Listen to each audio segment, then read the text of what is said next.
Welcome to Make Your Mark podcast, where guests share their experiences, insights, and tactics to help you accelerate your business. So building, scaling, and monetizing your business is made easier. And I will be your host, Suthar.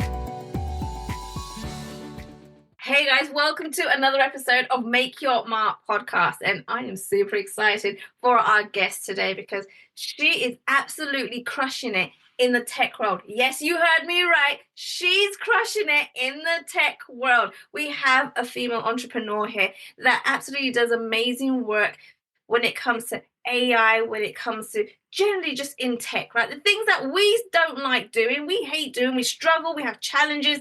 Guess what? It comes easy to her and she does it every single day of her life, right? So her name is Sooz. Yes, Sooz. Just Sooz, right?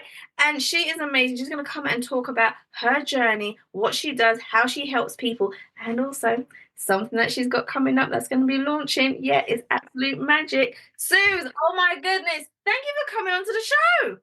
Thank you for having me, Kate. I'm super excited as well to be on your podcast. So thank you for having me today. Absolutely, absolutely. Now, before we get into the nitty-gritty of what you do and how you help people, I would love for you to share with our audience today a little bit about your journey, because we all know, building a business doesn't happen just like that. We don't wake up with a full-blown business. I mean, I guess a lot of us wish we did, but it doesn't happen that way, right? So It'd be easier, right? it would be so much easier. And so what did that journey look like for you? Because I'm sure there were some ups and downs before you got to this point. Oh, 100%. And I think if anyone can relate to right at the start before you even talk about your journey, I like to share it's all about the skills that you gain upon the way that get you to where you are now. And so that's really what I'm going to explain as I talk about how I got to where I am right now. So I studied music at university. So I have a degree in music, but I specialized in industry. So I focused on the technology side, music and computers, music and film, recording and sound production, video animation, video production. I heavily used Apple devices, and I loved the difference between the creative and the technical together. And this was 25 years ago when I studied. So I graduated in 2004. And the goal for me at that time as a 21-year-old was I'm going to set up a recording studio. That did not happen in any way whatsoever. And just as the job market is as challenging now, it was just as challenging back then too. So I got a job after university, got made redundant quite quickly. So I went, screw this, and I went to Japan and I taught English out there for 4 years. So I was immersed in Japanese culture, and I really had that turning Japanese is what kind of happened. I had a reverse culture shock when I came back, and I loved what I did. So I taught people how to communicate in English. So they have conversation skills out there. So rather than learning just the grammar and how to write, they had to learn how to speak because it's very different in a way of speaking compared to it is in Japanese. So I had to learn skills to communicate in ways when I didn't speak the language, right? So I had to learn other essential skills as part of that. I had to learn how to listen effectively, how to read a room, how to understand people when they were in that space and try and communicate in different ways when I couldn't speak that language. So I'm just putting that out there just to kind of link all these dots together as I tell my story. So then when I came back to Scotland, I then got a job at Apple as a trainer at Apple. And it was fantastic because then I was able to use the skills that I learned at university through computers, recording and sound production, like learning how to edit videos, learning how to utilize your technology in a way to make it work for you, right? We've got to remember these are tools. The technologies are tools. They enable us to enhance our lives, right? They shouldn't take over. They enhance the human side of it in that way. So I did 4 years at Apple, and then I went to legal corporate because I wanted to get a 9 to 5 to understand how to live that life. At Apple, it was all go all the time, so I needed a bit of separation. And they were changing the way that the company worked at that time as well, because Steve Jobs had passed away, so everything was changing. At Apple as well. So I did legal corporate for 2 years, and it was there I was still getting a lot of people asking me for help with their business, with their devices, how to be creative, how to be technical, Ah, how to get their technology to work efficiently for them.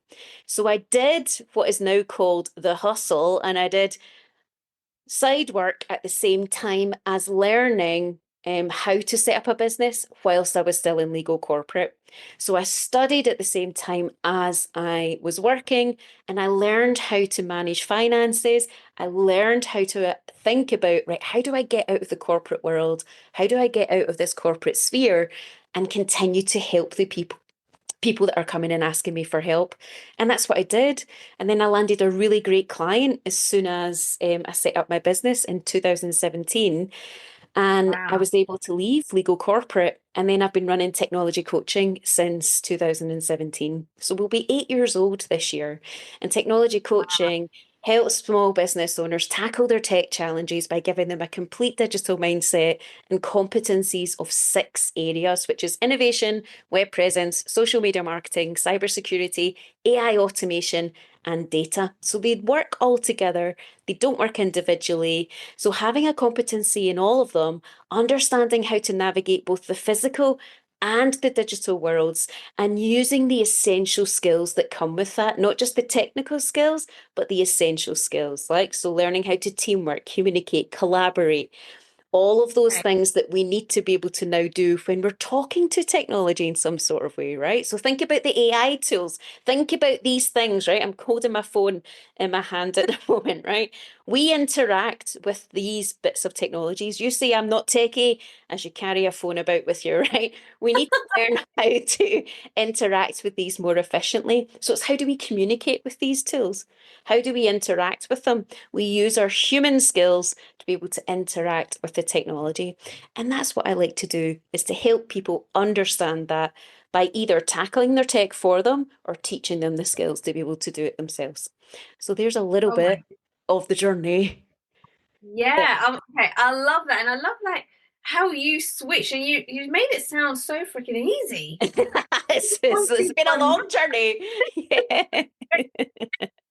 Okay, so one of the biggest things that comes to mind, right, is you started your business. You said 2017. That's right. Yeah. You're Yeah. in technology a lot longer than that, right? Yeah. Technology has changed so much. How have you been able to keep up with the changes? Like, how do you do that? You've got to feel passionate about it. So that's the one thing about anything that you do in life is you've got to have that passion for it. Just like you're passionate about helping business owners be more visible through podcasting, in the same way, you've got to be passionate about technology if you're interested in supporting businesses with it. I'm a problem solver. That's pretty much what I like to do. I like to solve people's problems. If I can't solve it, I'm like, there's always a way. There is always a way for a solution. And I think that comes from my musical background. I think that comes from me being able to listen and be able to problem solve and be able to put things together in a different way. And I've always had that kind of skill, um, whether I've known it or not. But I do love problem solving, and technology is a quite a lot of problem solving. So you've got It to is. feel passionate about what you do. So whatever job that you're going into, whatever role that you want to do, if you're supporting anybody, you need to feel passionate about it. So how do I keep up to date? I set up alerts so that I get good alerts. I sign up to go to events so that I'm top of mind when I'm thinking about the information that I need to share to other people. You can never keep on top of the technology that's coming out. It's constantly evolving. But if you're able to understand the people that you're helping and come up with solutions for them, think holistically about it all, that's where I like to start. It's not just about the one solution, it's about giving multiple options that would work for them. There was something that we did at Apple and it was called clear options given, right? Okay. So you give 3 options and you suggest the middle one. You may see this on websites, right, where you see the middle option as being the one that people buy. Yes. And Yeah. you give them the ability to either say yes or no to that answer. So the way that you Okay. phrase it and the way that you word it is a way for them to either say yes or no. to the middle option that you give them. And so what I like to think about is how you frame something and how you communicate something, again, which comes as part of these essential skills, right? Communication, collaboration, teamwork, that all has to be taught or trained in the same way as the technical skills on the side of it as well. So that's why I have this two sides of the brain, right? The technical and the creative side. I'm pointing to an image behind me there.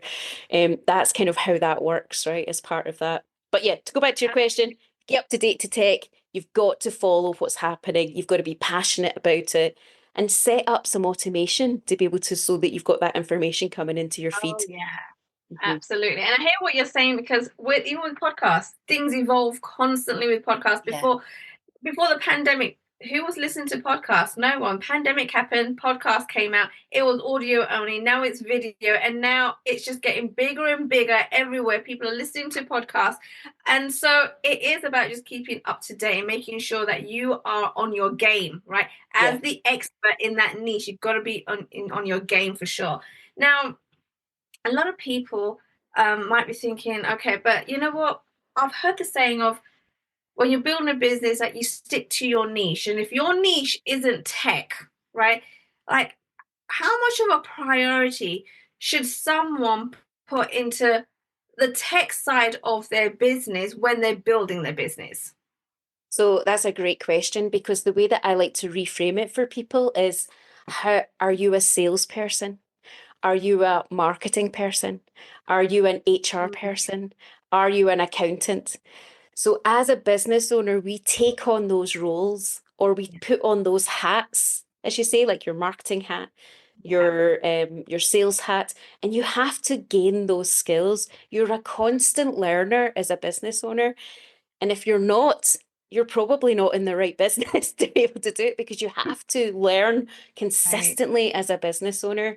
And if you think of the tools, the technology as a tool, you can't Mhm. do things effectively and efficiently if you don't have the tools working for on your Yeah. behalf. So having a Mhm. relationship with that technology, making it work Yeah. for you, is the way to do it. So think of it like a team member. Speak nicely to it. What do you want out of that technology? Is it working for you? No, then there's other tools that can do that for you. It's the technology Absolutely. should never be a challenge. It should be an enhancement to what you do. If it's a challenge, then it's not the right setup for you. And the basis Right. is most people are not set up. Setup is fundamental to most businesses and individuals, how they interact with technology. And the best way to start is to go into your settings across any tool that you're using and make sure that it's working for you. Another analogy that I like to use when I'm working with customers is, in your kitchen, you have Yeah. an oven, you have a microwave, you have a Mhm. dishwasher, you may have all these other types of tools to be able to help you cook a recipe. You Right. also need to go to the shops and buy the food, put it and store it somewhere efficiently, follow a set instructions for when you're ready to prepare that meal. You then do it step by step using the tools that are around you. Right. Think about your technology as part of that. Your business Mm. will have systems and processes. Write down what those are. See if there's a tool that will help you to be able to do those more efficiently. I You think love about that. it, when you relate it to food, it's become so much easier for people to understand, isn't it? Right. It is. And even just by you said all the different appliances we have, like we're surrounded by technology on every day of our life, not just in business, right? We're That's right. using it constantly. So I love that, and I just want to take a step back a little bit because you mentioned talk to it, right? Like Yeah. understand technology. And I want to talk about AI, Yeah. Great. right? You said that AI came to mind. Because even with that, like you gotta make sure you train it, that it understands who you are, your voice, your business. Now there's still people, believe it or not, right? They're like, no, not doing AI, not gonna have none of that, right? Don't need to learn it, won't want to learn it, like it's too complicated, don't want to do that. What is your suggestion for someone that wants to build a business but is so opposed to AI, right? What is your Mhm. suggestion to people out there listening that are in that same position? I get it. I get when something new comes out, they Mhm. go, God, it's another thing. It's another thing I need to do. It's another thing I Right. need to learn. So it's a mindset shift. It's changing the mindset to go, how do I make this work for me? Okay. Mm. Again, how does the technology work for my behalf? To give you an example, you can give an AI tool, so a language learning model, the data about your business, about what you do, how you do it, why you do it, who you do it for, and the process of where you want to get people to from A to B. And it will give you the answer to that in minutes, like that, because it's Right. working from the data that you are giving it. So when you're Absolutely. thinking about implementing AI, it's going, how would I communicate that to a person? So if you had a new Mm. team member joining your team and you needed to give that person a set of instructions that you need them to follow in order to complete that piece of work, they need to come with their information, their past experiences, their knowledge in the background to then create possibly whatever it is that you're asking them to do. When you use an AI tool, it will only work with the data that you are giving it. So your Mm. data, if it's clean, if it's correct, if it's unbiased, if it's authentic around you and your business, then it's going to give you the best results. And the more that you feed and you teach that language learning model, the better outputs that it will give you. So you want to think about, how do you communicate? What's your best processes? Think of it like a team member that you need to skill and train, and it then becomes an automated machine for you. So it's shifting mindsets, really. For sure. I remember a couple of years ago, me and my team, we created an AI that helped people create their own podcast pitches, right, to be a Love guest it. on, right? And we were testing it out and seeing how it worked and everything. We had to make tweaks here and there. And I remember the first part that we got, like the first draft, right? She was so rude. This AI was so rude. Like she would actually talk back to you. Right. And I'm like, That's very rude. yeah, like, how did that happen? Right? Like, where did the sass come from? Well, like, yeah, we cannot have her talking to our clients like that, right? We've got to Mhm. reprogram her for sure, right? But it's so interesting on when you go down that road and you're looking at AI, like how much is evolved, right? How much more it is going to evolve, because this is just a start, right? It's going to get Just to so much start. more deeper. And the fact that AI is not going anywhere, it's No. not going to disappear. It's not a fad, No, it's the right? same way as the iPhone came out, what, 2006, 2007, and it's changed the way that the world works. So is Mm, AI. We're at this technological evolution again, where it was the yeah, industrial age 125 years ago. We're now in the AI revolution age. So we've kind of got no choice. And think now, people, as again, pick up my phone, people can't live without their phones. That started from an iPhone, which previously came from an iPod, which previously came from the computer and the creativity that Steve Jobs had about making a computer device a creative space, implementing the mouse, right? The mouse was the first yeah, function. None of that happened. People just typed previously, right? So it's the evolution, right. understanding the history and the evolution. People don't know that the first AI was called Eliza and it was in 1964 was created. That was the first AI. So what happened to her? Because it's like no one knew about it. She Nobody died. knows What about it. happened? Yeah, so if you think of what happened, I don't know if you've seen the film, it's all about Alan Turing, who Mhm. created the decoder during World War II. So it was a system based, I think, upon that decoded all the German Right. uh, Yeah.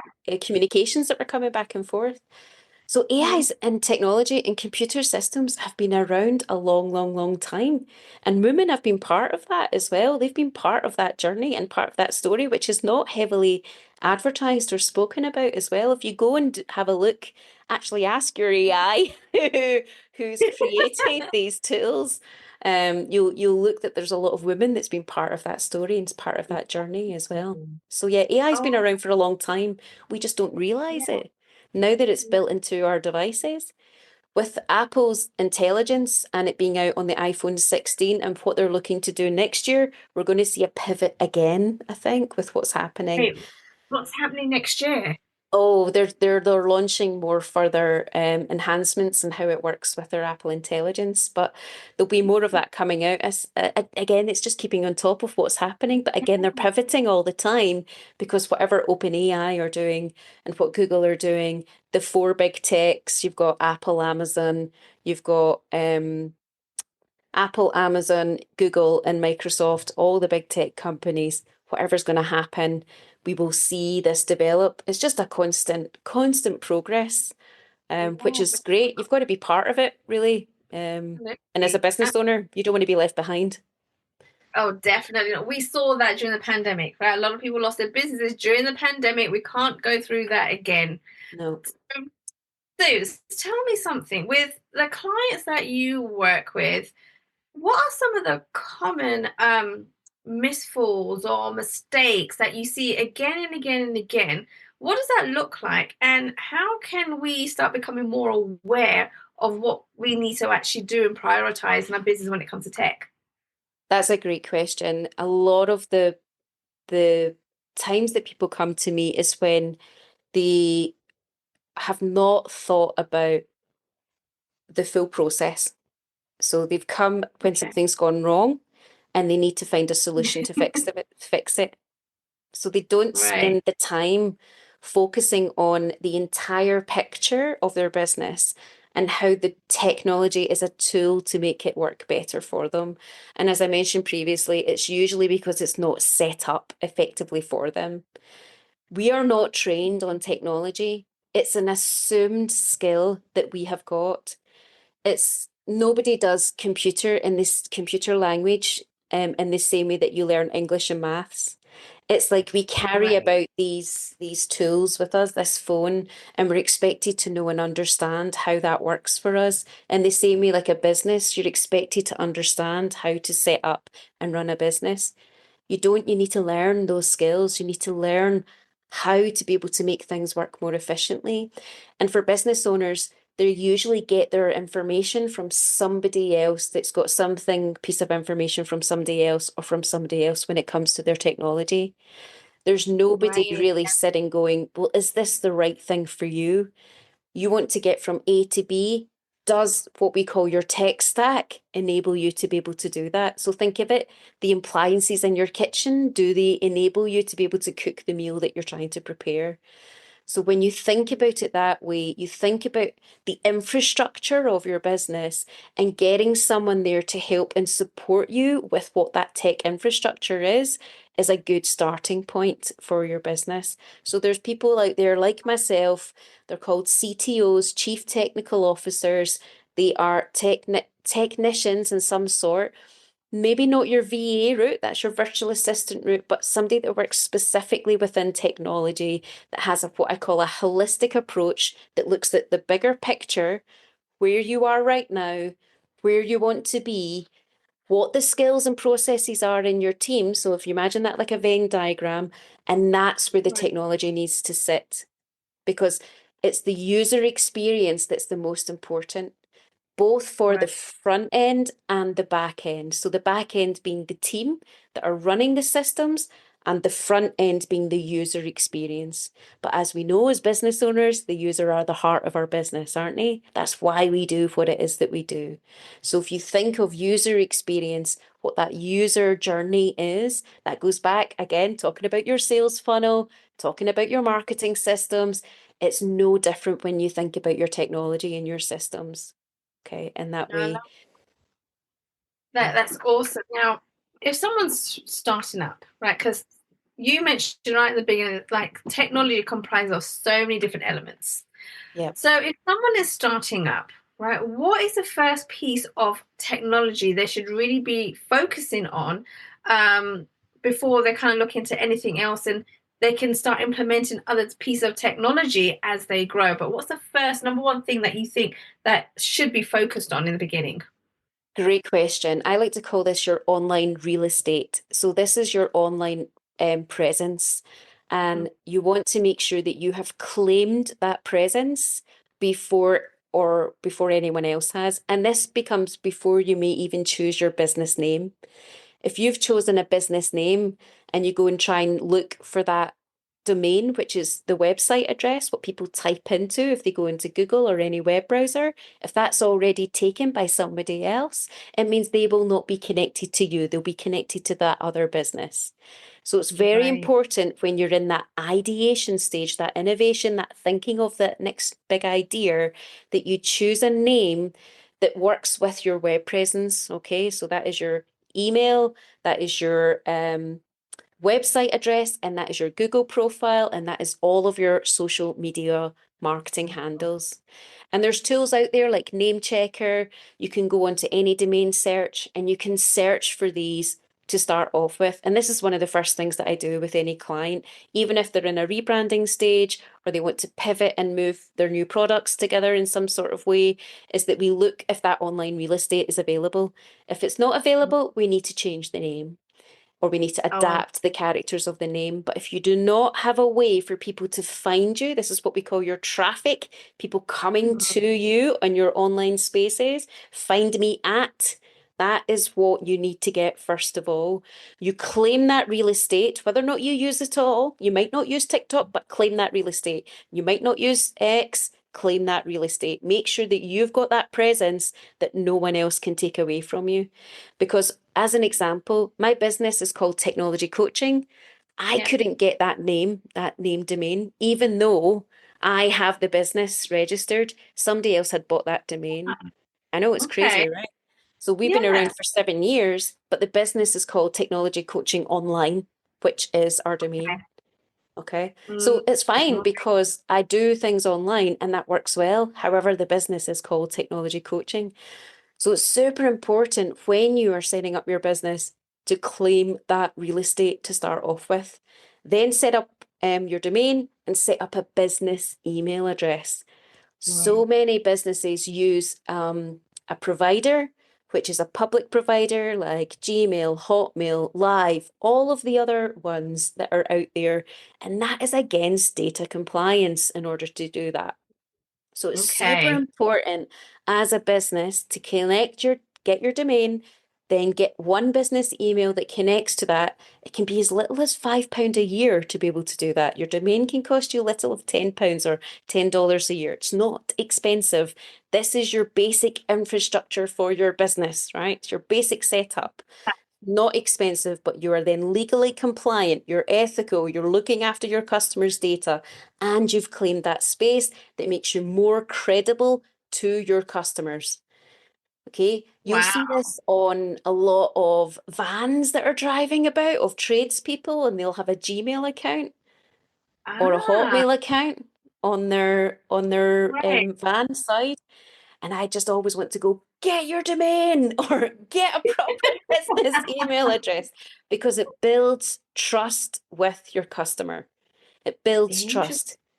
So they then Mm, believe, okay, they are a credible business. And we know from marketing, we've got to know, like, trust our customers yeah. before we buy and then refer. That's our value ladder. That's our funnel steps. So if you can build trust from the start by having your real estate, your online real estate set up, your tech infrastructure, domain, email, social handles, you are good to get started. Does that make sense? Wow. That's your It starters. does. Oh, I love this. Okay, this is awesome. So, all right. So once you have got your domain, you've got your email, right? Basic things shouldn't take very long to get all that done. And you're saying that you need to make sure that you're on social media, like you're claiming the spotlight, like you are the expert. Now, a lot of people be like, wait, hold on a minute. No, no, no, no, no, no, no. Can't do social media. Can't do social media right now, right? I'm just starting up. I don't have any of this other stuff set up. Right? How can I then go onto social media and start claiming I'm an expert when I don't have a proper business? I've not made six figures or anything like that. That people are scared of doing social media. I hear it all the time when I talk about video podcasting. They're like, wait, I've got to Mm, show my face. mhm. you know. So, what is I guess how can you overcome that? Right, it's a mindset thing, right? Of putting yourself out there like an expert, but feeling like, wait, I haven't even started my business yet. I'm in the beginning stages. How would you get past that? A lot of it again is back to that mindset shift and Mm. helping people understand from a business perspective. In order for people to buy from you, they need to know who you are.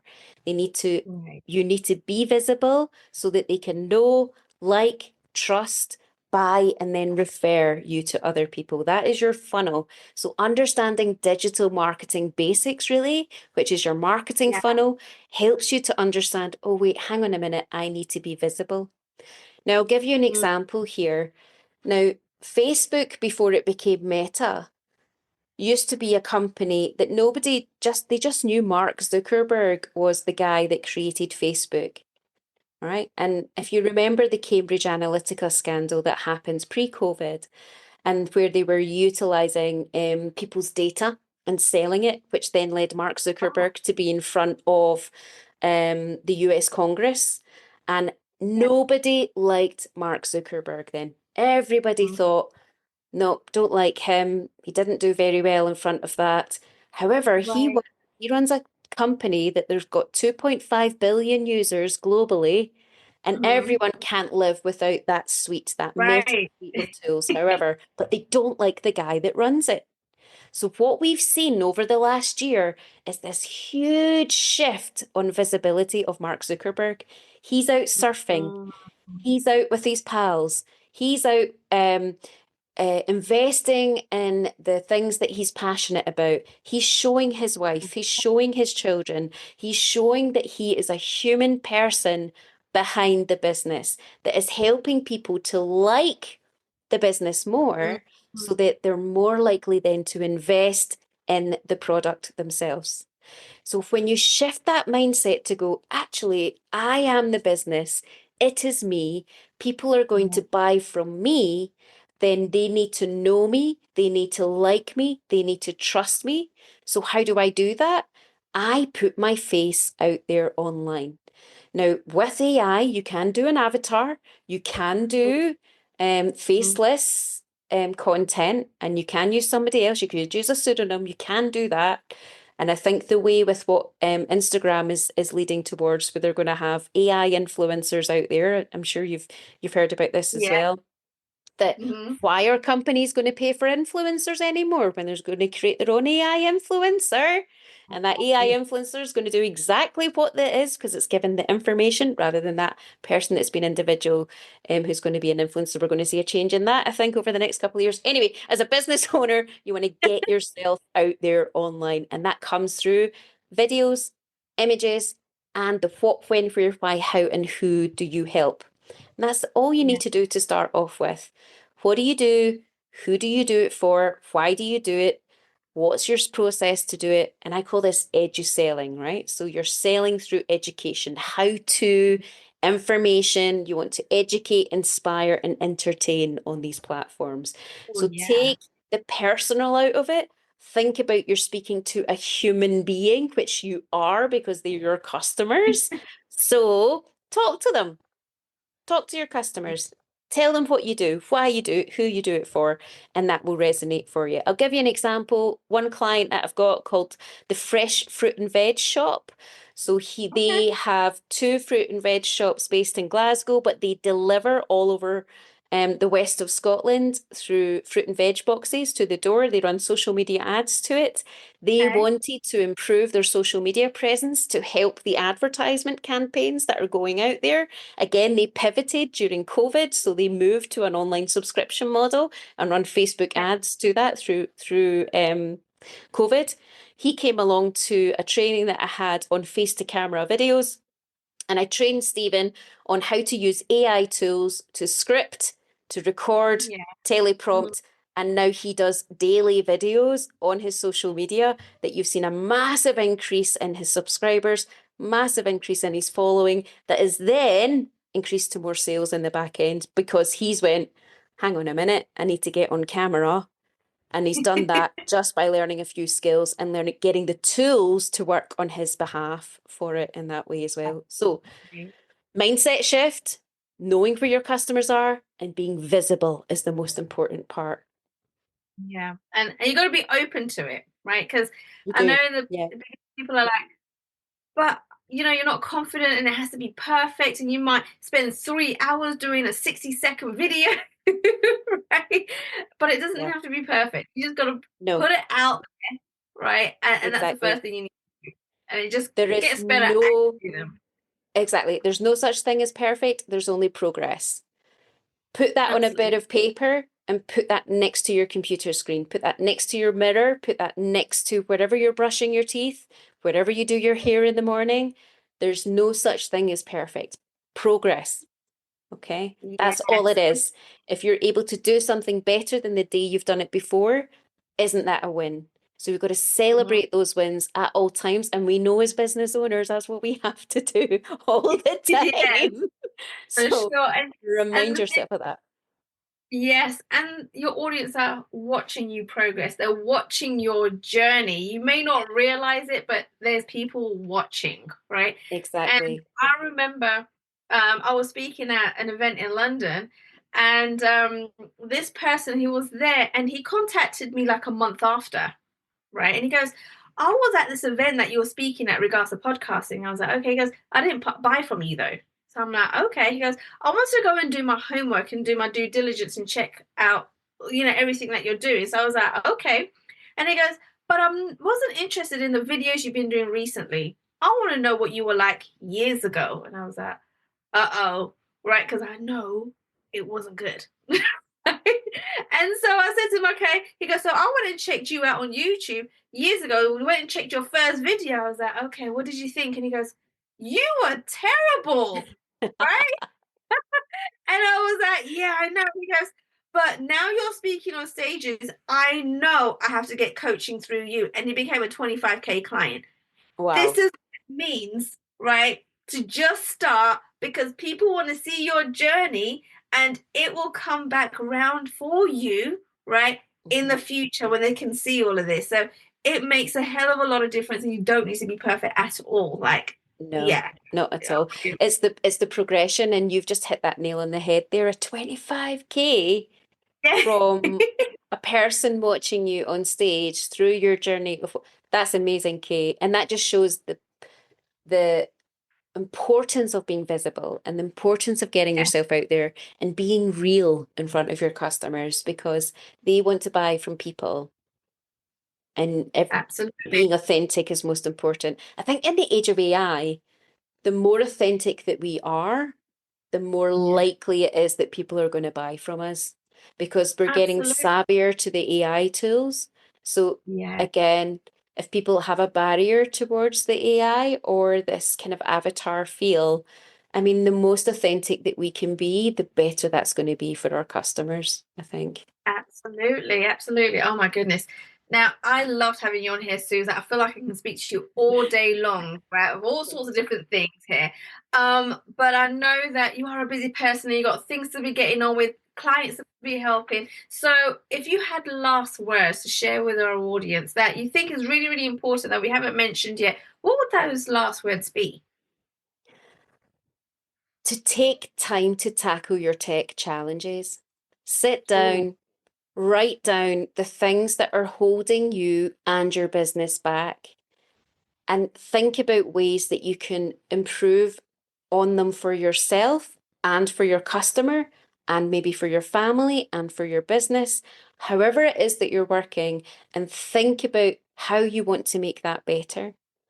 Then spend the time working on that improvement. So that might be by getting some training, that might be by investing in somebody to help with you, or cut or just breaking it down and spending the time on it is what I find a lot of business owners don't do. And as soon as yeah. they empower themselves by going, I'm going to get on top of this, I'm going to tackle this tech, I'm going to give and allocate myself the time to do it, then you can see the difference that that has on the growth of their business, on how they can move things forward more efficiently and effectively, how they don't feel overwhelmed and they actually can handle the things that go wrong more efficiently and effectively in that way. So I would say think Right. about the technology as a tool to help you to grow and develop and spend the time working on it to make it work for your behalf.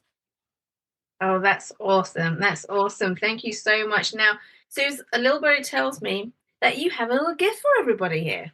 I do, yes. So I run free Tackle Your Tech Tuesday sessions, which happen from 9 to 10 UK time every Tuesday, where business owners can come on and either just spend that time working on their tech in a supportive environment on Zoom, or they can ask questions as well. They can ask questions to myself or to the rest of the people that are on that session. Think of it like a collaborative space where you can tackle your tech challenges. So I've had people chiming in from America, I've had people chiming in from places across Europe. So they're at different time zones in that space as well. And they're getting the information that they need to stop holding themselves back.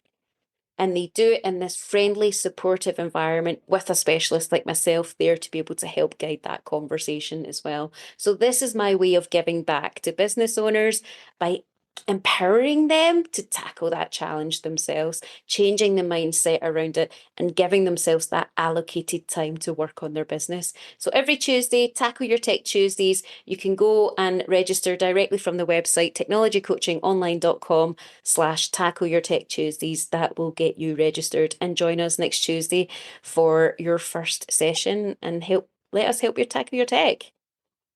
Fantastic. I love it. Oh my goodness. It was so awesome to have you on the show. Like so many golden nuggets in such a short amount of time. Like, wow. Thank you so much for coming to the show, Sooz. Thanks, Kate. It was great speaking to you, and I'll speak to you soon. Absolutely. Thanks for listening to Make Your Mark podcast at www.makeyourmarkpodcast.com. Make sure you hit that subscribe button so you get this and every other episode that comes out. We have lots of great stuff coming, so make sure you hit subscribe so you don't miss it. And thank you in advance for all the reviews and comments. I appreciate it so much, and I look forward to serving you in next week's episode.